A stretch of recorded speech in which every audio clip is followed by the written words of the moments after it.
अस्सलाम वालेकुम viewers, I am Shahid. Naim Ali. और आज हम आपके लिए रिव्यू लेके आए सोनाटा 2.0 का। ओनर फजल हमारे साथ हैं। इससे पहले हमने 2.5 सोनाटा का रिव्यू किया, जो कि आप इस वक्त टॉप के ऊपर जो लिंक है उसको क्लिक करके देख सकते हैं। सो लेट्स सी कि 2.0 सोनाटा में और 2.5 में डिफरेंस कितना ज़्यादा है। और जो मेन क्वेश्चन होता है हर किसी के माइंड में, वो ये होता है कि ये 2.0 वेरिएंट कितना अंडर पावर्ड है। सो आज हम एक्सपीरियंस करके देखते हैं इसको कि ये गाड़ी कैसी है।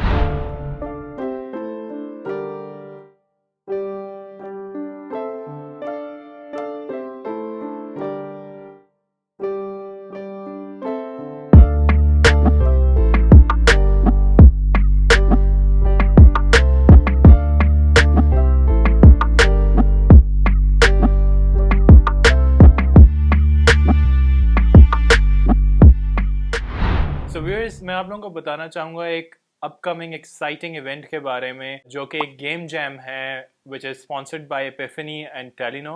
जितने भी एस्पायरिंग गेम आर्टिस्ट हैं, गेम डेवलपर्स हैं, जो कि चाहते हैं कि उनकी गेम को रिकग्निशन मिले और उन्हें फंडिंग मिले, वो ज़रूर पार्टिसिपेट करें। डिस्क्रिप्शन पे दिए हुए गए लिंक को क्लिक करें और अपनी रजिस्ट्रेशन को मुकम्मल करें। अगर आप इस गेम जैम में जीतते हैं तो आपको मौका दिया जाएगा कि आपकी गेम को फीचर किया जाए ऑन टेलिनोर्स गेम बर्ड, और उसके अलावा इसमें 2.5 लाख पाकिस्तानी रुपीज़ का भी इनाम शामिल है। उसी के साथ साथ आपकी गेम को ऑब्वियसली टेलिनोर और एपिफनी के सोशल मीडिया नेटवर्क पे भी प्रमोट किया जाएगा। लेकिन ये सब आपको करना पड़ेगा 14 अगस्त से पहले पहले, क्योंकि 14 अगस्त ही इसकी डेडलाइन है। ब्लूमबर्ग स्टूडियो भी इस इवेंट का कम्युनिटी पार्टनर है। तो सबसे जो हम पहली चीज डिस्कस करेंगे 2.0 के बारे में, वो ऑब्वियसली इस गाड़ी की प्राइस है। इस गाड़ी की price as of right now 7899 है एक्स फैक्ट्री। अभी अगर अगले 1 घंटे के बाद या कुछ मिनटों के बाद चेंज हो जाती है तो उसका हम कुछ कह नहीं सकते। But as of now this is for 7.9 million. Of course इसके ऊपर आप जो भी फ्रेट है, टैक्सेस हैं, वो सारा कुछ ऐड करेंगे। बहुत से लोगों का क्वेश्चन यही होता है कि क्या सोनाटा 2.0 अंडर पावर्ड गाड़ी है या नहीं। आप लोगों ने शुरू में 0 to 100 भी देख लिया होगा, उससे भी अंदाज़ा हो गया होगा। उसके अलावा हमने एक क्विक ड्रैग रेस भी की थी बिटवीन 2.5 एंड 2.0, और उसमें भी जो डिफरेंस है वो आई थिंक इट्स सिग्निफिकेंट, लेकिन it's not a deal breaker. हाँ, लेकिन आई थिंक ये जो क्वेश्चन है इसको हम थोड़ा सा रिफ्रेश इस तरह करते हैं कि 2.0 कितनी अंडर पावर्ड है। अच्छा, ये अंडर पावर्ड का वर्ड आपके माइंड में इसलिए आता है इस गाड़ी को लेकर बिकॉज इसी गाड़ी का एक 2.5 वेरिएंट मार्केट में अवेलेबल है। अगर वो ना होता तो शायद लोग ये क्वेश्चन कम कर रहे होते। देखो, द थिंग इज के एग्जैक्टली यही इंजन टूसॉन के अंदर, एग्जैक्टली यही इंजन किया स्पोर्टेज के अंदर आता है। और उन गाड़ियों से लोगों को कंप्लेन्स नहीं है, वो क्रॉसओवर्स हैं। और सेम इंजन इस गाड़ी में है। तो अगर लोग किया स्पोर्टेज से और टूसॉन से सेटिस्फाइड हैं, एग्जैक्टली ओवर पावर्ड तो हम उन गाड़ियों को भी खैर नहीं कह सकते। अगर उनसे सेटिस्फाइड हैं तो इससे भी सेटिस्फाइड होना चाहिए। और let me put this into another context के अगर तो आप सिविक से अपग्रेड कर रहे हैं, आपके पास 1.8 सिविक है या आपके पास 11 जनरेशन 1.5 बेस वेरिएंट ओरियल में से कोई गाड़ी है, अगर आप उससे अपग्रेड करें और उससे कंपेयर करेंगे तो ये गाड़ी मेरे ख्याल से अंडर पावर्ड नहीं है फिर। अच्छा, और जो एक क्वेश्चन और बहुत कॉमन है इस गाड़ी को लेके, वो ये है कि 2.0 सोनाटा की एवरेज कैसी है। अच्छा, ये एक बड़ी कंट्रोवर्शियल किस्म की बात है। बहुत से लोग कहते हैं कि 2.5 की एवरेज बेहतर है बिकॉज उसकी इंजन पावर एडिक्वेट है बॉडी साइज के हिसाब से।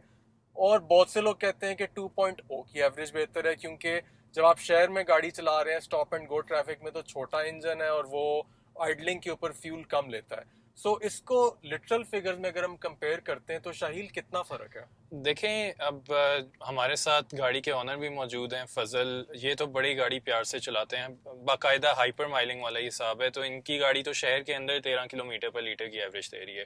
लेकिन हाँ, अगर आप एक एवरेज बंदे की बात करें, अगर आप इसे नॉर्मल स्टाइल पे चलाएंगे तो मेरे ख्याल से समवेयर बिटवीन 9 to 10 इसकी विद इन सिटी एवरेज होगी।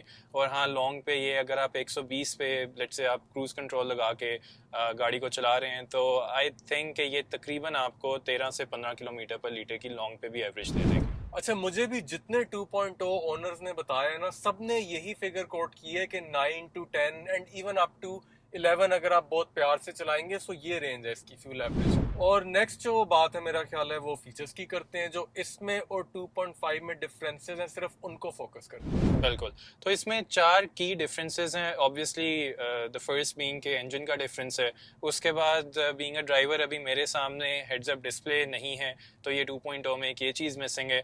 इसी तरह अगर मैं पीछे देखूंगा तो इसमें यहाँ पे एक ऑटोमेटिक शेड का बटन होता है 2.5 वेरिएंट में, और इसमें ऑटो रिट्रैक्टिंग रेयर शेड भी मौजूद नहीं है। और जो चौथा डिफरेंस है वो सेफ्टी के हवाले से है, विच मीन्स के इस गाड़ी में 2.0 में सिर्फ 2 एयरबैग्स दिए जाते हैं, जो एक यहाँ पे स्टीयरिंग में मौजूद है और दूसरा पैसेंजर के डैश में मौजूद है। जबकि जो 2.5 वेरिएंट है उसमें टोटल 6 एयरबैग्स हैं, जो कि फ्रंट पैसेंजर्स के लिए उसमें आपके पास कर्टेन एयरबैग्स भी हैं, फ्रंट पे भी एयरबैग्स मौजूद हैं और सीट्स में भी एयरबैग्स हैं। जो दोनों गाड़ियों में सिमिलैरिटीज हैं वो एलॉय रिम्स तक सेम है, टायर्स तक सेम है, panoramic roof, interior colour scheme, leather seats, electric seats, सारा कुछ जो है वो एग्जैक्टली सेम है। आप दोनों गाड़ियां अगर खड़ी होंगी आप बिल्कुल स्पॉट नहीं कर सकते कि ये कौन सी है, 2.0 है, ये 2.5 है, अनलेस एंड अनटिल आप पीछे जाके उसका बैज ना चेक करें, और वो भी अगर वैसे किसी ने मार्केट से लेके लगा लिया तो फिर तो बिल्कुल भी नहीं पता लग सकता। बिल्कुल। तो बाहर से तो कोई डिफरेंस नहीं है। सबसे बड़ी बात वैसे है कि पैनोरामिक रूफ जो है वो दोनों गाड़ियों में मौजूद है, इससे बहुत ज़्यादा फर्क पड़ता है लुक में। अच्छा, वैसे आई एम सरप्राइज के निशात ने ये नहीं सोचा कि वो इससे भी एक lower variant without panoramic roof, एक फुल मेटल रूफ वाला, या आप जिसको लोकल हम लोग जिसको हार्ड टॉप भी कहते हैं, वो भी निकाल लेते, तो शायद उसकी भी मार्केट एक अच्छी कैप्चर हो जाती। बट ऑफ कोर्स उनकी फिजिबिलिटीज और वर्किंग हमसे बेहतर होंगी, कुछ सोचा ही होगा उन्होंने। बिल्कुल। और हाँ, एक और भी बात जो हमसे बहुत से लोग वैसे पूछते हैं, हमारी जो फेसबुक कम्युनिटी है और जो इंस्टाग्राम की कम्युनिटी है उधर, वो ये कि इस गाड़ी के जो टायर्स का इशू है उसके बारे में अब Hyundai ने कुछ स्टेप्स लिए हैं नहीं। तो एज ऑफ टुडे अभी तक तो पिरेली P0s ही इसमें दिए जा रहे हैं, रिगार्डलेस ऑफ द फैक्ट कि इसमें बहुत से इश्यूज लोगों ने फेस किए हैं पाकिस्तानी मार्केट में। और इसका जो एक रीज़न है वो ये भी है कि इसमें ऑल सीजन टायर दिए जा रहे हैं। कुछ लोग ये कहते हैं कि इसकी प्रोफाइल बहुत छोटी है, इस वजह से जो हमारी सड़कें हैं उसके हिसाब से ये टायर इतना फिजिबल नहीं है, जिस वजह से वो फूल जाता है। तो एक अभी भी बड़ी कॉमन इसमें इशू एक है जो कि Hyundai ने एड्रेस नहीं किया। और ये ऑल सीजन के साथ साथ ये mud and snow all terrain भी हैं ये टायर्स। और ये जो टायर्स हैं ये ऑनेस्टली स्पीकिंग हमारी जिस तरह की यूजेज है कार्पेटेड रोड्स के ऊपर, क्लीन रोड्स के ऊपर, उसके ऊपर मड प्लस स्नो जो टायर्स हैं ये इतना अच्छा परफॉर्म नहीं करते जितना आपके दूसरे नॉर्मल जो टायर्स हैं वो परफॉर्म। और आई थिंक आप अभी नोटिस भी कर रहे होंगे कि इस गाड़ी की जो साउंड है वो भी टायर नॉइज काफ़ी सिग्निफिकेंट है। अभी मैं कुछ देर पहले 2.5 सोनाटा भी चला रहा था, उसमें डिफरेंट टायर डला हुआ है योकोहामा का। अगर आप डायरेक्ट कंपैरिजन करेंगे तो मेरे ख्याल से 3 से 4 डेसिबल का तो डिफरेंस होगा। बिल्कुल, काफी ज्यादा फर्क है ये। If you ask me to be honest, तो ये थोड़ा सा वो लग रहा है जैसे सिविक वगैरह में से नहीं, उसके स्टॉक टायर्स के ऊपर कुछ अरसे बाद एक हार्ड रोलिंग नॉइज आना शुरू हो जाती, इसमें वो अभी से थोड़ी थोड़ी फील हो रही है। सो व्यूअर्स, अब हमारे साथ गाड़ी के ऑनर मौजूद हैं। फजल वाज वेरी काइंड के इन्होंने हमारे लिए टाइम निकाला है। ये भी आप लोगों को थोड़ा सा एजुकेट करेंगे regarding the booking process, maintenance और जो सो फार इनका एक्सपीरियंस रहा है सोनाटा 2.0 का। सो फजल, सबसे पहले तो मुझे बताएं कि ये गाड़ी आपने बुक करवाई थी या ऑन पे ली थी? अस्सलाम वालेकुम जी, बुक करवाई थी। अच्छा, तो जो बुकिंग टाइम था आपको कितनी देर का Hyundai ने बताया था? मैंने जनवरी में बुक करवाई थी। Okay. और मेरा डिलीवरी टाइम जो था वो अप्रैल था। Okay. बट मुझे मार्च के लास्ट वीक में डिलीवर हो गई थी। अच्छा, यानी कि आपको जल्दी गाड़ी डिलीवर हो गई थी। चलें, दैट्स गुड। और मुझे बताइए कि इस टाइम पे जब आपने गाड़ी खरीदी थी उस टाइम पे क्या इसकी इनवॉइस चल रही थी? उस टाइम पे जब मैंने बुक करवाई थी तब थी 66,15,000 और जब डिलीवर हुई थी तब थी 69,76। ओके। अच्छा फजल, मुझे बताओ कि जब आपने सोनाटा 2.0 लेनी थी तो आपका डिसीजन मेकिंग प्रोसेस था क्या? इसके अलावा आप कौन सी गाड़ियाँ कंसिडर कर रहे थे? मैं इनसाइट, ओके। कंसिडरेशन में इनसाइट ही थी। अच्छा। This was not in the consideration, ये तो बस देखने गया हाँ। और फिर मैंने कहा यही लेते हैं। तो आपके ख्याल से इनसाइट और इसका एक्सटीरियर इंटीरियर क्या बहुत फर्क है उसमें क्वालिटी वाइज, या क्या आपको चीज़ थी जो इसमें Comfort अट्रैक्ट? obviously इसका बेहतर होगा। अच्छा। डी सेगमेंट सेडान, हाँ। कंफर्ट इसका बेहतर होगा। Okay. That was the reason. दूसरी चीज, पाकिस्तानी मैन्युफैक्चर्ड गाड़ी में इतनी अच्छी क्वालिटी मैंने आज तक नहीं देखी। टायर भी आपने वो जो स्टॉक आ रहे हैं वही आप चला रहे हैं and you are satisfied with it? Satisfied, बस नॉइज है बट द ग्रिप जो है वो बहुत अच्छी ग्रिप है। और अभी तक कोई वो बबल्स वगैरह नहीं बने टायर? अभी तक तो वही अच्छा फजल, मैं देख रहा हूँ कि गाड़ी आपने 5000 प्लस किलोमीटर्स चला ली है, तो आई एम श्योर कि इस दरमियान में आपने इसकी मेंटेनेंस भी करवाई होगी। तो क्या इसका मेंटेनेंस इंटरवल है? 5000 5000 और और 3 मंथ्स। और उसमें इसकी जो मेंटेनेंस है वो क्या है? ऑयल चेंज है? ऑयल फिल्टर 5000 जी और जी, 3 मंथ्स, और 10,000 बाद एयर फिल्टर भी होता है। सही है। अच्छा वैसे व्यूअर्स का भी बता देते हैं कि जो 2.5 सोनाटा है उसमें 6 लीटर इंजन ऑयल डलता है, जबकि जो 2.0 है इसमें 4 लीटर डलता है। और ऑब्वियसली जो एयर फिल्टर है वो तो आपके यूजेज पे भी डिपेंड करता है, जो एनवायरनमेंट है, जिस जगह पे आप गाड़ी चला रहे हैं। अगर वो साफ़ सुथरा है तो प्रॉब्ली वो 10-15,000 भी चल जाएगा। हाँ, अगर बहुत ज़्यादा डस्ट वाली जगह है, मिट्टी बहुत ज़्यादा है, तो फिर ऑब्वियसली हो सकता है आपको एवरी 5000 भी वो चेंज करवाना पड़े। तो ये वेरी करता है डिपेंडिंग ऑन के एनवायरनमेंट है कैसा।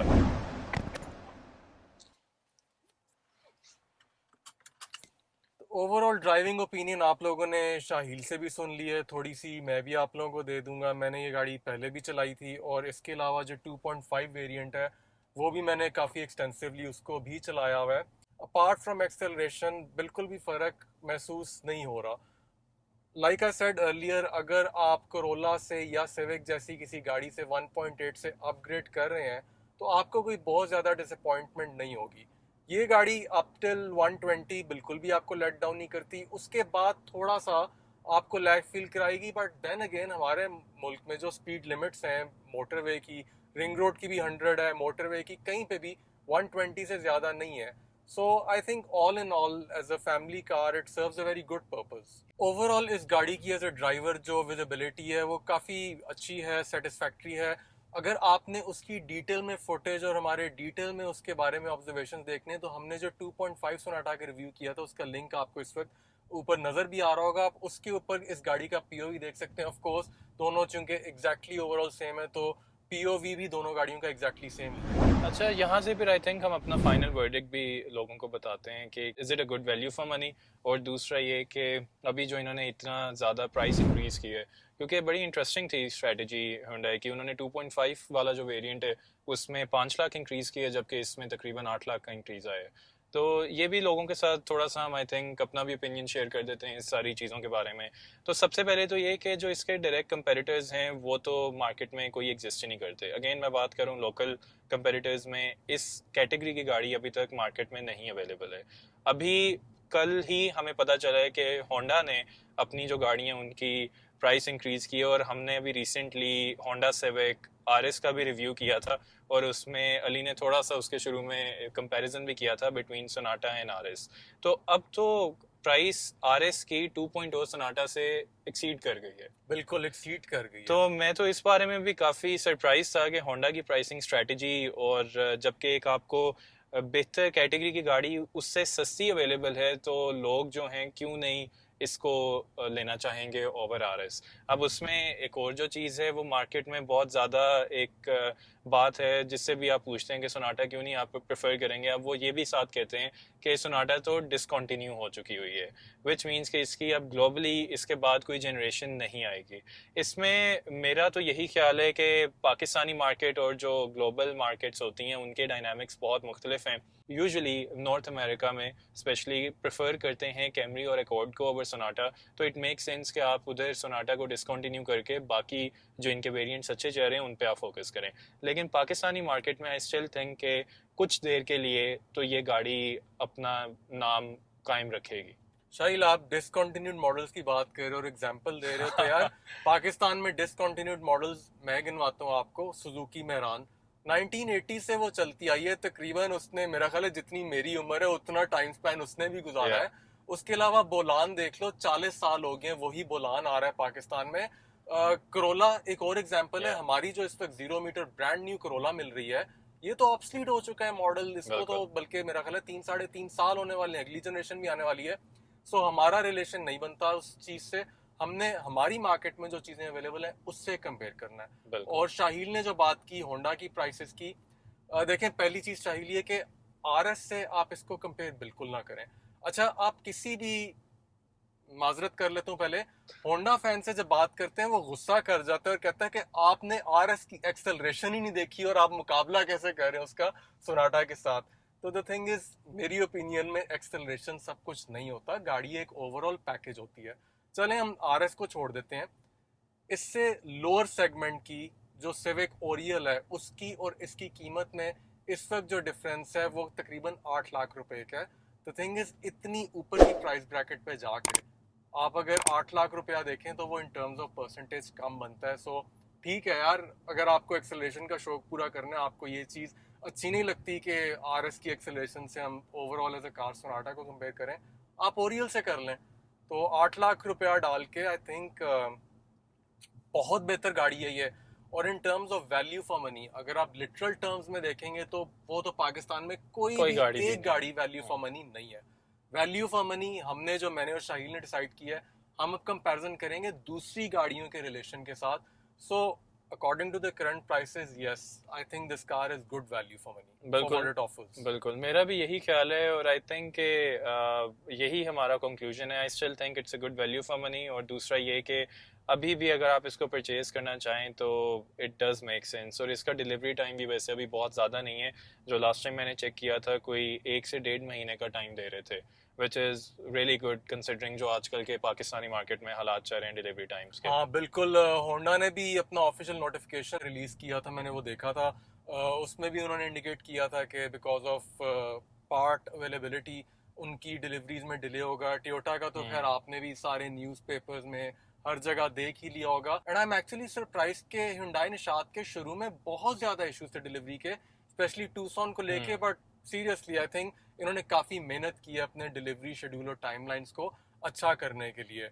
And once again comparing other options in the market and value of other cars, yes ये गाड़ी वैल्यू फॉर मनी अच्छी है। बिल्कुल। सो व्यूअर्स, ये तो था हमारा Hyundai Sonata 2.0 का डिटेल रिव्यू, जिसमें हमने आपको इनके ऑनर के साथ भी मुलाकात करवाई और जो ऑनरशिप क्वेश्चंस होते हैं वो भी उन्होंने बहुत अच्छे तरीके से आंसर किए हैं।